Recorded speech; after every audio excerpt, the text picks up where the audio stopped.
ఇక తెలంగాణ ప్రభుత్వం సంచలన నిర్ణయం తీసుకుంది.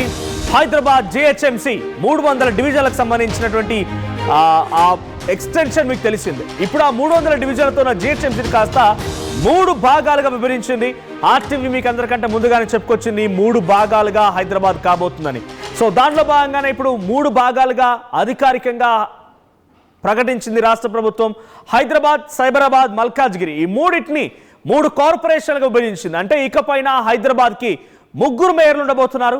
సో జిహెచ్ఎంసీ యథాతథంగా 150 డివిజన్లతో ఉండబోతోంది. ఇక సైబరాబాద్, మల్కాజ్గిరిని మాత్రమే 75 డివిజన్లుగా విభజించారు.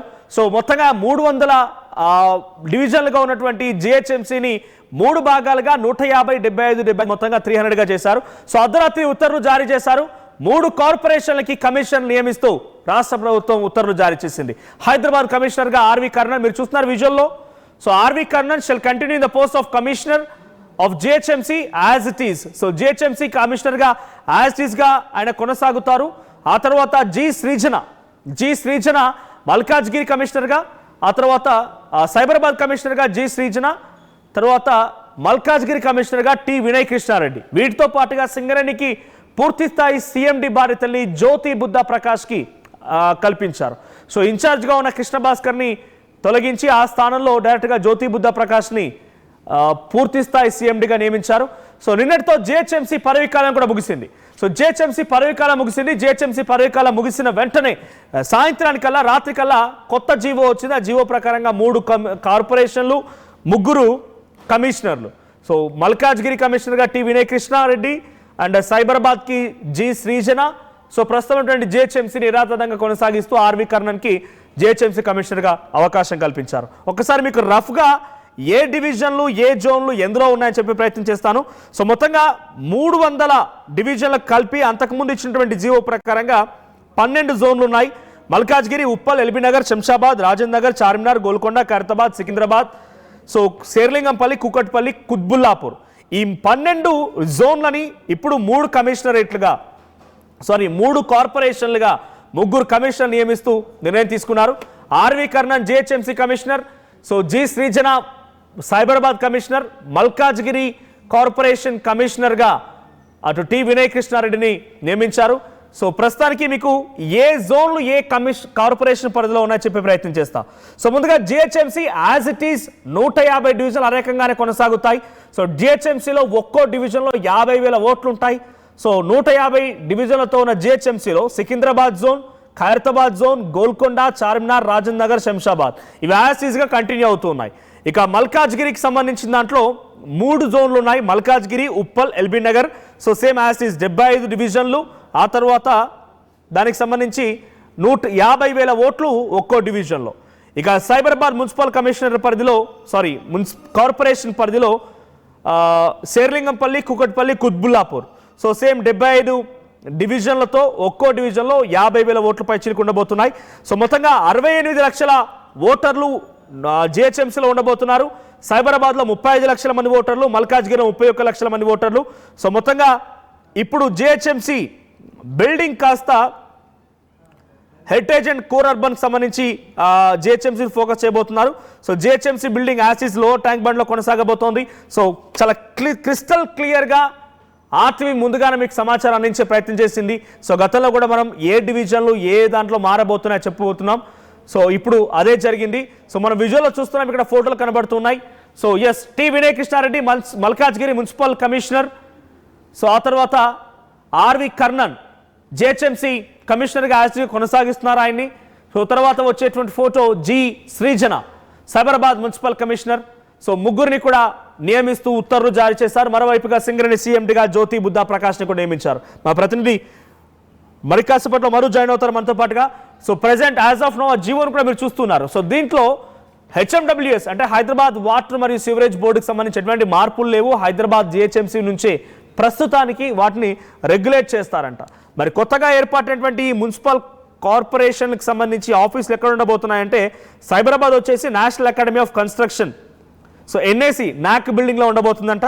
సో మాదాపూర్లో ఉన్నటువంటి నాక్ బిల్డింగ్లో సైబరాబాద్ మున్సిపల్ కార్పొరేషన్ సంబంధించి ఆఫీస్ ఉండబోతోంది. సో అటు మల్కాజ్గిరి మున్సిపల్ కార్పొరేషన్కి సంబంధించి హెచ్ఎండిఏ బిల్డింగ్ తార్నకలో అక్కడ దీని ఆఫీస్ ఉండబోతోంది. సో ఏదేమైనా 12 జోన్లు 3 కార్పొరేషన్లు. సో మొదటిగా ఉన్నటువంటి జిహెచ్ఎంసీలో యాజ్ ఇట్ ఈజ్ 150 డివిజన్లు, సికింద్రాబాద్, ఖైరతాబాద్, గోల్కొండ, చార్మినార్, రాజేంద్ర నగర్, శంషాబాద్ ఈ 6 జోన్లు కలిపితే ఒక కార్పొరేషన్, అది జిహెచ్ఎంసీ 150 డివిజన్లు. ఇక 3 జోన్లు శేర్లింగంపల్లి, కుకట్పల్లి, కుత్బుల్లాపూర్ కలిపితే 75, దాంట్లో ఒక కార్పొరేషన్. సో తర్వాత మల్కాజ్గిరి, ఉప్పల్, ఎల్బీ నగర్ కలిపి మల్కాజ్గిరి మున్సిపల్ కార్పొరేషన్. సో మా ప్రతినిధి మధు ఉన్నారు. మధు, సో ఈ కీలకమైన నిర్ణయం తీసుకున్నారు. నిన్నటితో ఫిబ్రవరి 10వ తేదీన కార్పొరేటర్ల పదవీకాలం ముగిసిన వెంటనే రాత్రే ఈ జీవో వచ్చింది. సో ఈ జీవో పరంగా ఎటువంటి అప్డేట్స్ అందుతూ ఉన్నాయి? 3 మేయర్ ఉండబోతున్నారు హైదరాబాద్ ఔటర్ రింగ్ రోడ్ లోపల వరకు కూడా. సో కొన్ని కీలకమైన మున్సిపాలిటీలను కూడా ఆయా జిల్లాలో, ఆయా జోన్లో కలిపారు. సో ప్రజెంట్ సిచ్యువేషన్ ఏంటి? ఈ జీవో తర్వాత ఎటువంటి రియాక్షన్స్ వస్తున్నాయి పొలిటికల్గా? అందరూ అనుకున్నట్టుగానే ప్రభుత్వం కీలకమైనటువంటి ఉత్తర్వులు జారీ చేసింది. సేమ్ ఇప్పుడున్నటువంటి గ్రేటర్ హైదరాబాద్ మున్సిపల్ కార్పొరేషన్ 3 విభాగాలుగా విభజించింది. యాజ్ గా జిహెచ్ఎంసీ ఉంటది, కానీ కొత్తగా సిఎంసి, ఎంఎంసి అనేటువంటి 3 విభాగాలుగా విభజించినటువంటి పరిస్థితి. వెంటనే రాత్రికి రాత్రి ఉత్తర్వులు కూడా జారీ చేసింది. ఇప్పుడు ఉన్నటువంటి కర్నర్ కంటిన్యూగా కొనసాగుతారు. జిహెచ్ఎంసీకి, వీరికి కొత్తగా ఏర్పడినటువంటి కార్పొరేషన్, మున్సిపల్ కార్పొరేషన్ కి, సిఎంసికి, తర్వాత ఎంఎంసీకి 3 కార్పొరేషన్ కమిషన్లు కూడా నియమించింది.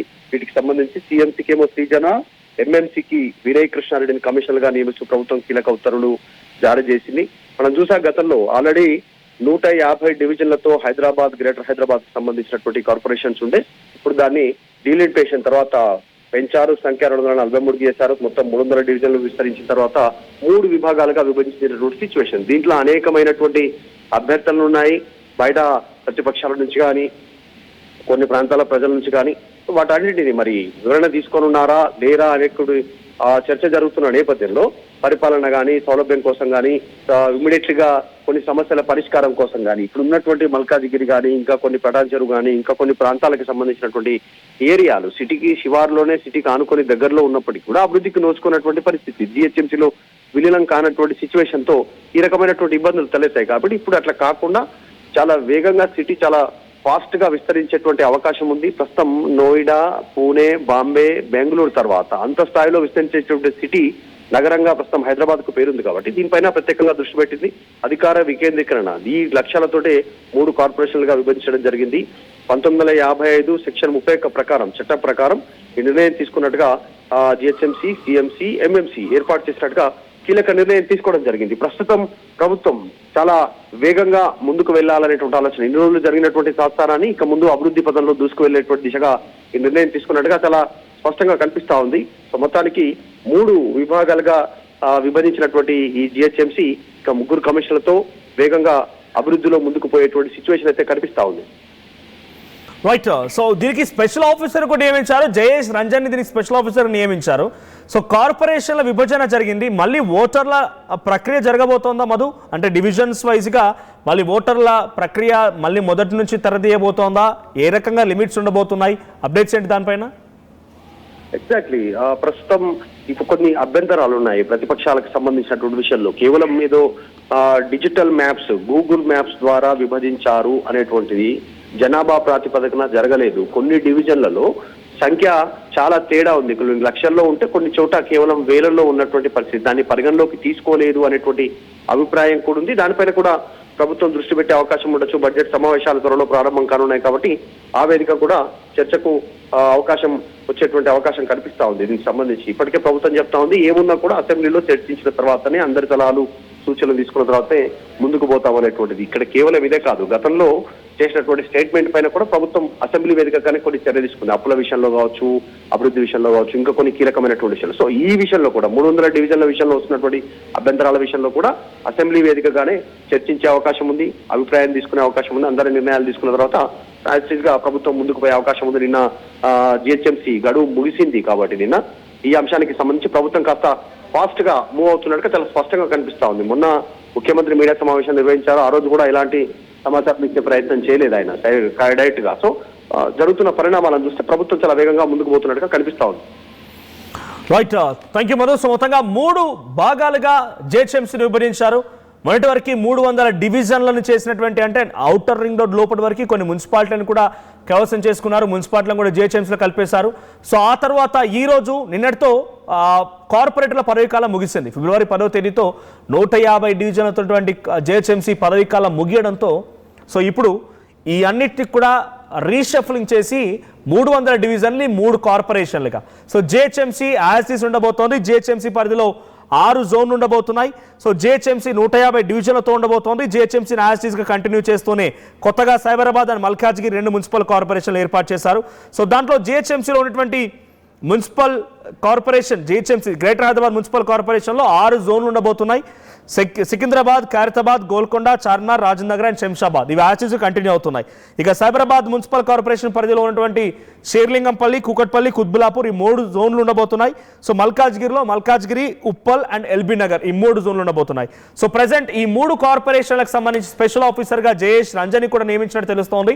సో 3 కార్పొరేషన్లకి 3 కమిషనర్లు నియమించారు. సో ఆర్వి కర్ణని కొనసాగిస్తూ సైబరాబాద్కి జి శ్రీజన, ఆ తర్వాత మల్కాజ్గిరికి టి వినయ్ కృష్ణారెడ్డి నియమిస్తూ నిర్ణయం తీసుకున్నారు. సో డీటెయిల్డ్గా ఆర్టీవీ మరిన్ని అప్డేట్స్ అందించే ప్రయత్నం చేస్తుంది. ఏ జోన్లు ఎలా ఉన్నాయి, ఎటువంటి మ్యాప్స్ ఉండబోతుందని చెప్పే ప్రయత్నం చేస్తాను. సో జిహెచ్ఎంసీకి 150 డివిజన్లు యాసిస్గా ఉంటూ ఒక్కో డివిజన్లో 50,000 మంది ఓటర్లు ఉండబోతున్నారు. 50,000 మంది రెసిడెంట్స్, నాట్ ఓటర్స్. సో 50,000 మంది రెసిడెంట్స్ ఉండబోతున్నారంటే అక్కడ ఎంతమంది ఓటర్స్ ఉంటారో చూడాలి మరి. సో అటువైపుగా మల్కాజ్గిరికి 75 డివిజన్లు ఉంటాయి. సో ఒక్కో డివిజన్లో 50,000 మంది ఓటర్లు ఉండబోతున్నారు. So same Cyberabad commissionerate municipal commissioner పరిధిలో, కార్పొరేషన్ పరిధిలో సేమ్ 75 డివిజన్లు ఉంటాయి. సో ఒక్కో డివిజన్ పరిధిలో 50,000 మంది ఉండబోతున్నారు, రెసిడెంట్స్ ఉండబోతున్నారు. సో ఈ రకంగా విభజన జరిగింది. సో మొత్తంగా 6 జోన్లతో కలిపి జిహెచ్ఎంసీ 3 జోన్లు కలిపి మల్కాజ్గిరి అండ్ సైబరాబాద్ని వేరువేరుగా మున్సిపల్ కార్పొరేషన్లుగా చేశారు. సో ప్రస్తుతం కొన్ని మున్సిపాలిటీలని, గ్రామ పంచాయతీలను కూడా ఆ మున్సిపాలిటీలో కలిపేసి ఆ మున్సిపాలిటీలు మళ్ళీ జిహెచ్ఎంసీలో కలిపేశారు. ఇప్పుడు కొన్ని అంటే మేజర్గా చేంజెస్ ఎక్కువ కనిపిస్తోంది. మున్సిపాలిటీలు, గ్రామాలని కలిసింది Malkajgiri and Cyberabad municipal corporation పరిధిలోనే. జిహెచ్ఎంసీ పెద్దగా చేంజెస్ ఏంలో, కొన్ని డివిజన్లో మ్యాప్స్ మారొచ్చు, ఆ తర్వాత కొన్ని జోన్లు మారొచ్చు, కొంత ఓటర్ల డివిజన్ మారొచ్చేమో కానీ పెద్దగా చేంజెస్ ఏంలో. ఎక్కువగా చేంజెస్ ఉండేది మల్కాజ్గిరి అండ్ సైబరాబాద్ మున్సిపల్ కార్పొరేషన్లోనే. సో మీరు ఏ కార్పొరేషన్లోకి వస్తారని చెప్పే ప్రయత్నం చేస్తాను, ఏ ఏరియా ఏంటి అనేది. సో ఆ తర్వాత మీరు కామెంట్ చేయండి. సో ప్రజెంట్ నేను చెప్తున్నటువంటి మల్కాజ్గిరి మున్సిపల్ కార్పొరేషన్ కింద కీసరా, అల్వాల్, బోయినపల్లి, మౌలాలి, మల్కాజ్గిరి, గట్కేసర్, కాపరా, నాచారం, ఉప్పల్, బోడుప్పల్, నాగోల్, సరూర్ నగర్, ఎల్బీ నగర్, హయత్ నగర్ ఇవన్నీ కూడా మల్కాజ్గిరి మున్సిపల్ కార్పొరేషన్ కింద రాబోతున్నాయి. ఇకపోతే జిహెచ్ఎంసీ కిందకి వచ్చేవి Adibatla, Badangpet, Jalpalli, Shamshabad, Turki Amjal, Rajendra Nagar, Attapur, Bahadurpura, Falaknuma, Chandrayangutta, Santosh Nagar, Yakutpura, Malakpet, Charminar, Musarambagh, Goshamahal, Karwan, Golconda, Mehdipatnam, Masab Tank, Khairatabad, Jubilee Hills, Borabanda, Yousufguda, Ameerpet and Kavadiguda, Musheerabad, Amberpet, Tarnaka, Mettuguda ఇవన్నీ కూడా జిహెచ్ఎంసీలోకి రాబోతున్నాయి. ఇక ఫైనల్గా సైబరాబాద్ మున్సిపల్ కమిషనర్ పరిధిలోకి, మున్సిపల్ కార్పొరేషన్ పరిధిలోకి నార్సింగి, పటాన్చెరు, అమీన్పూర్, మియాపూర్, శేర్లింగంపల్లి, తర్వాత మాదాపూర్, అల్విన్ కాలనీ, కుకట్పల్లి, మూసాపేట్, చింతల్, జీడిమెట్ల, కొంపల్లి, గాజుల రామారం, నిజాంపేట్, దుండిగల్ ఇవన్నీ కూడా సైబరాబాద్ మున్సిపల్ కమిషనర్ పరిధిలోకి రాబోతున్నాయి. సో ప్రజెంట్ మొత్తంగా ఈ డివిజన్స్ సంబంధించి ప్రక్రియ ఏప్రిల్ కల్లా పూర్తి చేయాలని రాష్ట్ర ప్రభుత్వం నిర్ణయించినట్టు తెలుస్తోంది. ఏప్రిల్ కల్లా పూర్తయితే మే నెలలో ఎన్నికలు నిర్వహించే అవకాశం ఉంది. సో మీ అభిప్రాయం ఏంటి? ఈ డివిజన్ల పైన మీరేమనుకుంటున్నారు? మీరు ఏ కార్పొరేషన్ పరిధిలోకి వస్తారు? కామెంట్ చేయండి.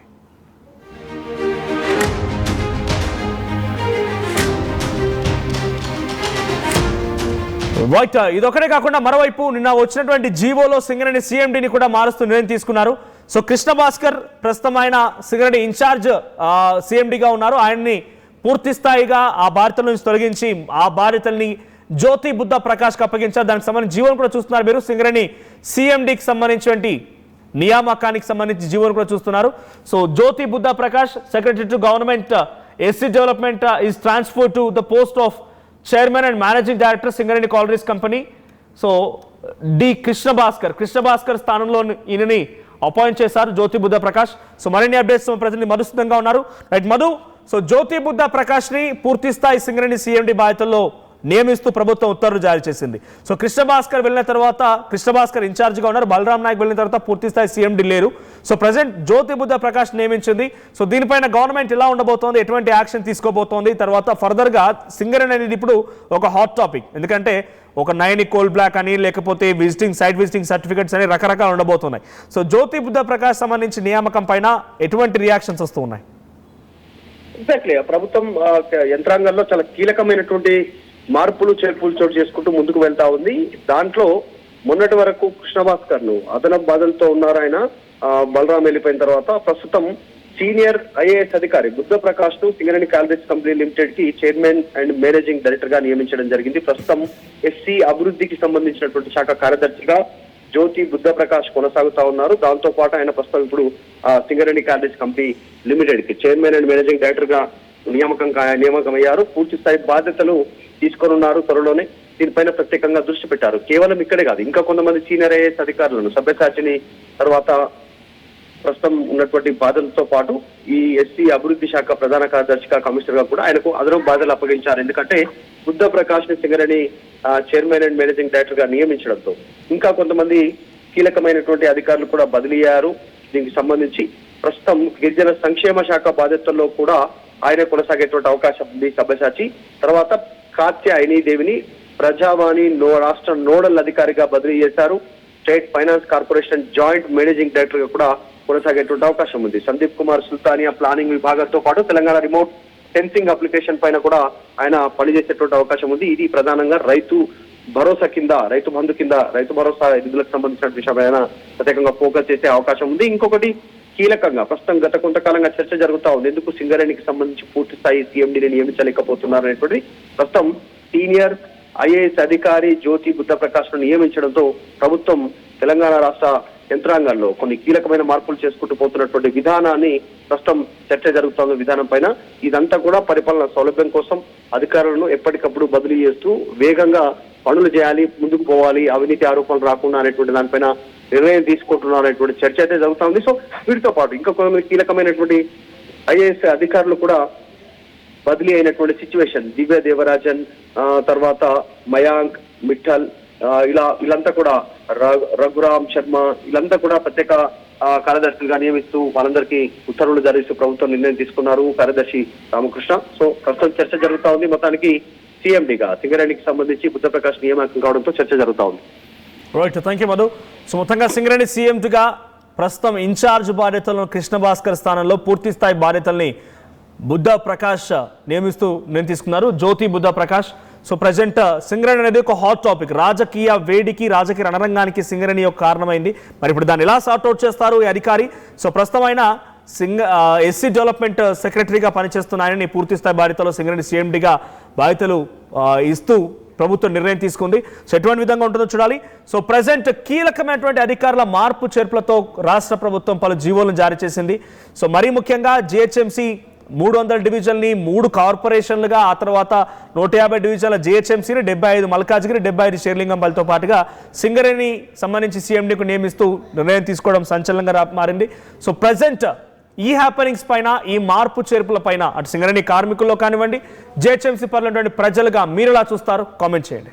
చరిత్ర సృష్టించినోడు ఇప్పుడు ఆ చరిత్రని తిరగరాయబోతున్నాడు. అబద్ధాల గోడల్ని బద్దలు కొట్టి నిజాలను రాగా మీ ముందుంచబోతున్నాడు. నిజమైన వార్తల కోసం వెంటనే డౌన్లోడ్ చేసుకోండి రా యాప్ని.